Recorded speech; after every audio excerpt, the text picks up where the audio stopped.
Hello everyone and welcome into Cavletics. This is the show where we pull back the curtain and give everyone a look behind the scenes at the athletic department here at Bossier Parish Community College. My name is James Martin Farrar III. I'm filling in for Charlie Cavell this week, and today I'm privileged enough to be joined by the Bossier Parish Community College Lady Cavaliers head basketball coach, Coach Brenda Welch-Nichols. Coach Nichols, thank you so much for being here today. Well, thank you. I'm glad to be here. So the new season's going to begin in just under 2 months, right? November 2nd, I believe, was Yes. the first game. And we'll get to that in a minute. But I actually thought it would be really interesting to talk a little bit about your background today. I did a little research for the show, and you were a really good player. I didn't know that. I knew you had played, but I didn't know you were a record-setting type player.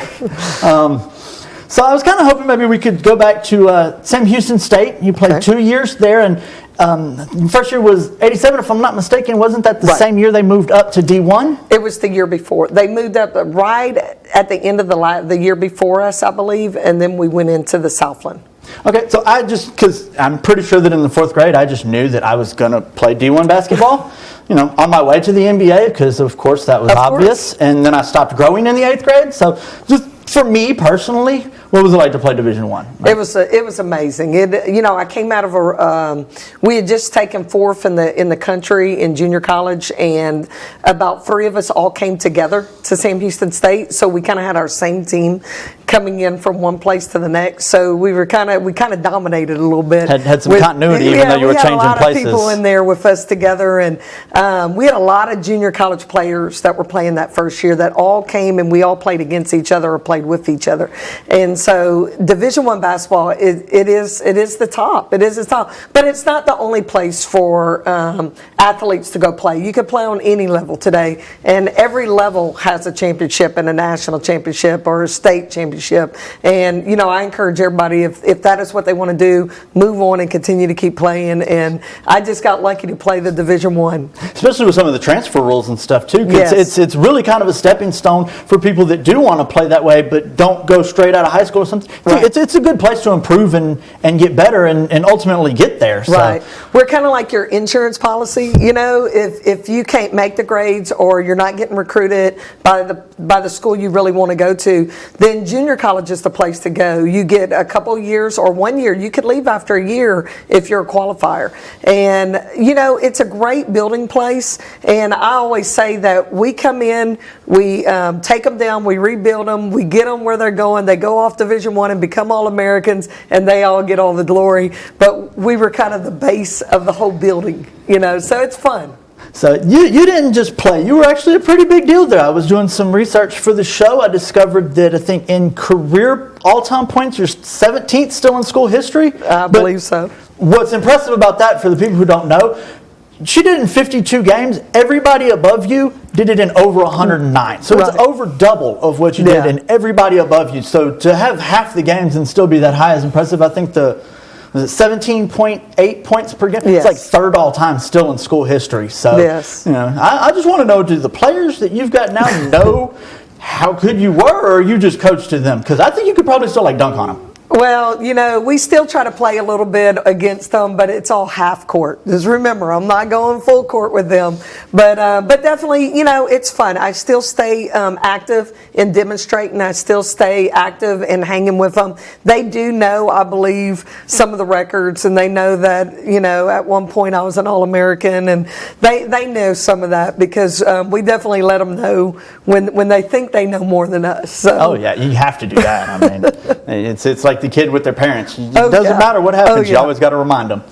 So you finished playing at Sam Houston State, and there was no WNBA back then. But was there ever a thought to playing overseas or giving that a try? Or yeah, so when I ended up getting married my senior year of college, and And so after I got married, I got offered to go play some overseas. But overseas basketball back then was just not like it is today. It was a big chance. I really wanted to, I got my degree, I really wanted to start coaching.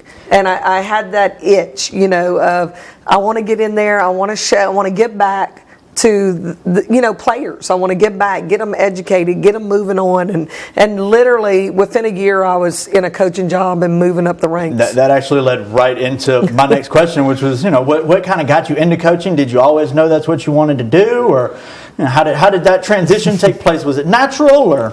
Well, going through high school, I was a pretty good athlete, and I played all the sports. I ran track, played volleyball, played basketball. I wish more kids did that nowadays. Yeah, and so I did the three-sport athlete. In the summer, we played softball. So I always loved the sport, but I have a little hidden talent that not many people know. I'm an artist, and so I make the best X's and O's you could ever. That's probably a really good whiteboard.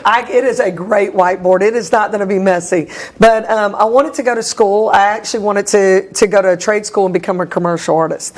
Well, then I got recruited to go play basketball. And so I put all that on hold, got off to Western Texas College out in West Texas, and they said, your art classes do not meet practice and everything else. So Coach said, choose another field, and the other field was physical education at the time. And it's worked out pretty well, I think. It worked out great. And there's a little story to that. I went through Sam Houston. It still didn't work, but I have a minor in art.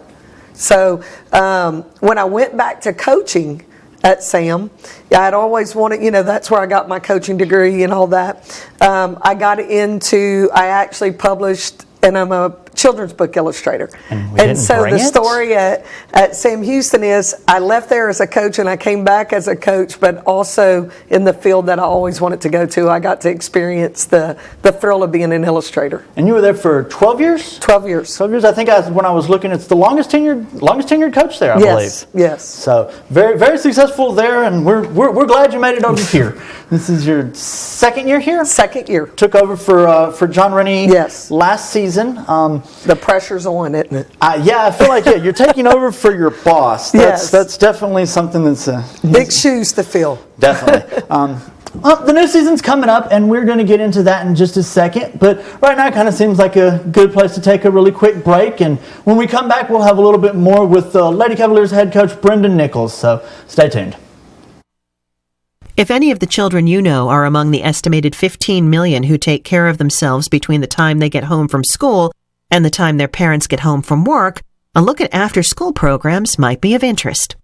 According to Colorado State University, more than 4 out of 10 children in kindergarten through 8th grade participate in such activities at least once a week. These programs can keep children safe, help them develop social skills, and improve their academic performance. High school students in after-school programs tend to be optimistic about the future and have more interest in school than their peers.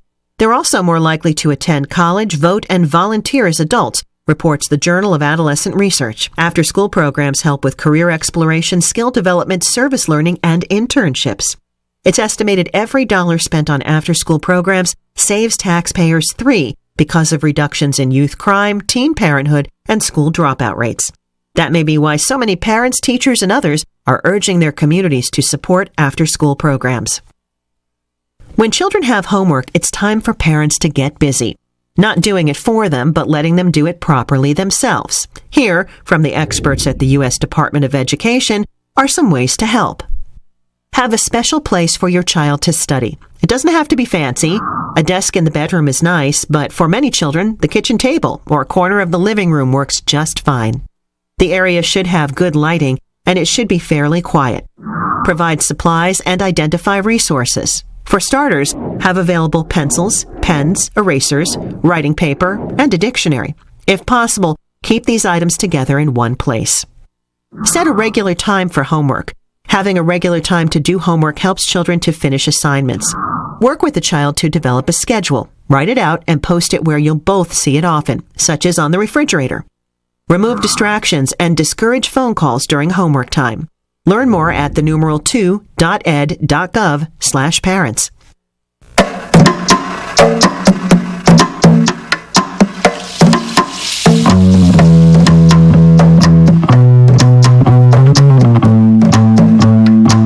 Minds can achieve anything.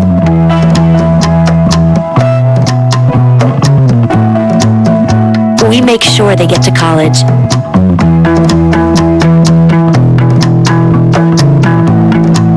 Federal student aid provides more than $150 billion in grants, loans, and work-study funds to make college possible for anyone with the mind to get there.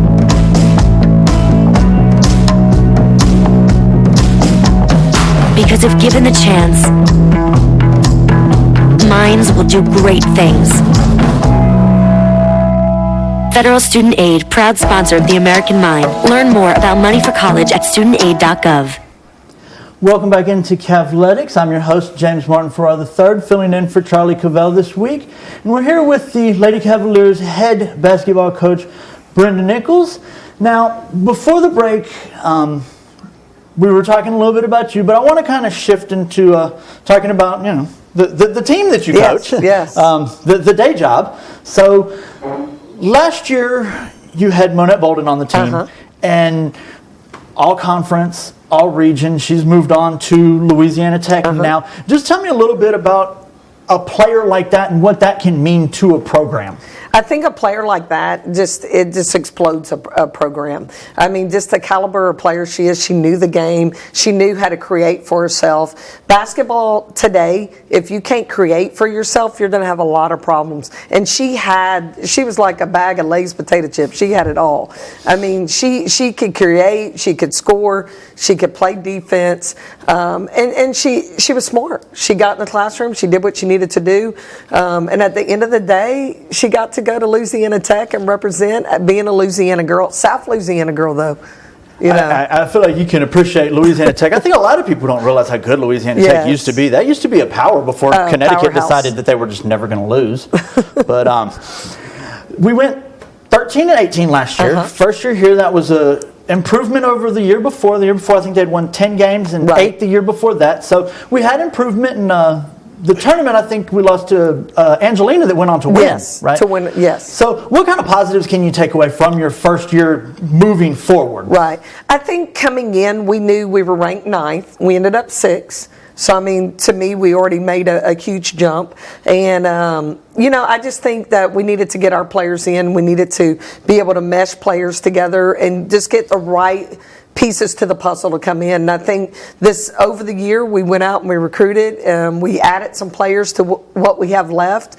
And, I mean, it's amazing. I think we're going to be very athletic. I love their attitude. They're just a fun group to be around right now. I think you've read my script because you keep leading me right into my next question perfectly. 30 years of doing this, I think I got a little edge. So we returned 4 players from last year's team. And I talked to Coach Lavelle a little bit about this last year, but being that it is a 2-year university, the turnover is a lot higher than a 4-year school. A lot of players will be, almost every year it's a new team. And, 1 or 2 players will return, but for the most part, you're returning next to nobody from the year before. So how is it kind of keeping the momentum and building the program when you're not working with necessarily the same people year from year? Right. Well, I think it's like anything. It's like having a blank canvas. And you just got to start with the colors, and you just got to start putting it together and making it all blend together. And I think that's kind of what we did in our recruiting with who we have also coming in. Do you want me to just go right into the players, or we are going to get into some of the players that you brought in, because that was the next thing I wanted to talk about. The top 5 scorers from last year are all moved on, right? And so that's a lot of production to replace. As far as recruiting goes, and this is another thing that I would love to get your opinion on that I talked to Coach Lavelle about, do you try to focus on high school seniors coming in, transfer players, a mix? What is your kind of philosophy on recruiting? I want a player. I want a player that's going to come in, be good in the community, be good in the classroom, and take care of business on the court. So those are our 3 quality. That's what we want out of a player. I think definitely in today's time, I want to recruit some freshmen to come in, but we're also looking at transfers. I mean, that is the in thing now. Division I transfers. Because they can sit and not sit out. The Division I transfer list is huge. We follow it every day, and that is going to change change the junior college recruiting is the Division I transfer list. Definitely. I've been watching it in football some, and it's Yes. definitely getting to be a big deal. So you brought in 2 transfers. I did. Autumn Gorman, from Florida A&M, and Gabby Dodson from Arkansas Little Rock. So tell us just a little bit about those 2. Well, Autumn comes from FAMU, and she's out of Pensacola, Florida, where I've known a lot. I started my coaching career in Pensacola at the junior college there, so I have a lot of contacts there.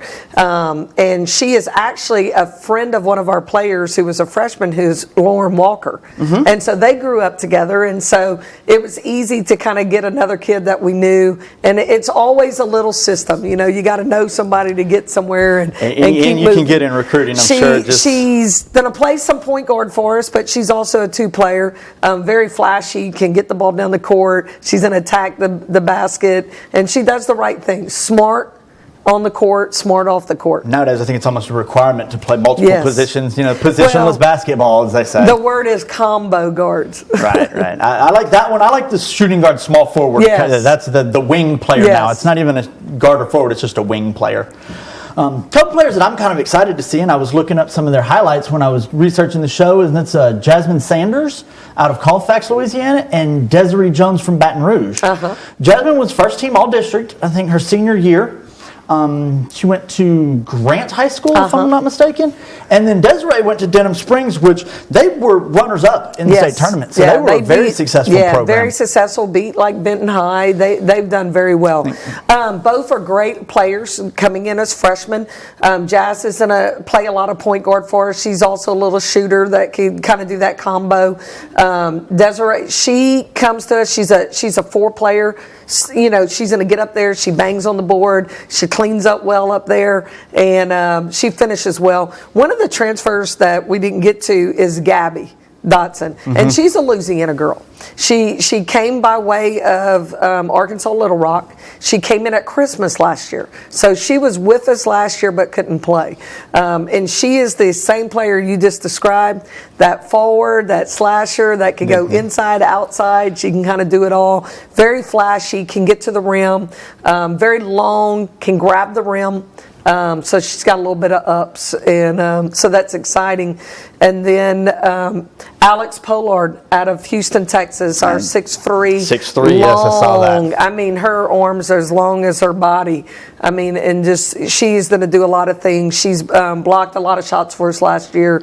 We're going to see a lot out of her this year. 6'3", and there's a 6'1" center on there too. So you got some play. Tim Duncan, David Robinson, maybe do a little twin tower action. We also have Chastity Ross, which is another 6'3", 6'2", somewhere in there, and she's out of Atlanta, Georgia, incoming freshman, and she's a big girl. She's going to be a powerhouse on the inside. I was looking at some of her highlights too. Yes, and it's fun. And one of the young freshmen that just came in from Huntsville, Texas, where I was at Sam Houston, I've known her. Her and my son are freshmen here at Bipsy, and they grew up together. They were in kindergarten together and everything. Oh, wow. And so Ruka, who comes from Udley out of Huntsville, very athletic. You're going to see a lot of flashy things out of her. She's just got, again, long arms. Our 4s and 3s, their arms are as long as their bodies. I mean, we did wingspan. Wingspan. And it's unbelievable. If you watch any kind of NBA draft, you know wingspan. It's one of those buzzwords. Yes, that's a great recruiting tool.